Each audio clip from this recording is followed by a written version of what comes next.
সোনায় হেরোইন সহ ধুবড়ীর 2 যুবক গ্রেপ্তার। ড্রাগস বিরোধী অভিযানে ফের বড় ধরনের সাফল্য পেল কাছাড় পুলিশ।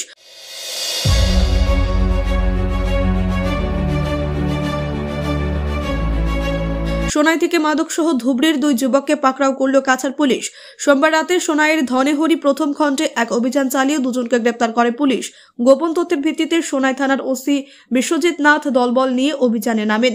সোনাই শিলচর রোডের ধনেহরি পয়েন্টে অভিযানে নেমে ধুবড়ীর শ্যামচরকুটি 3য় খণ্ডের বাসিন্দা আমিনুর ইসলাম আহমেদ ও কাজীগাঁওয়ের খুতাবাগড়ার যুবক মোহাম্মদ আলী তালুকদারকে হেরোইন সমেত গ্রেপ্তার করে পুলিশ।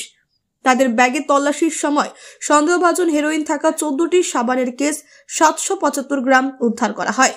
এই নিয়ে সোনাই পুলিশ এক মামলা নথিভুক্ত করে তদন্ত শুরু করেছে। জব্দ করা ড্রাগসের বাজার মূল্য কয়েক লক্ষ টাকা হবে বলে জানা গেছে।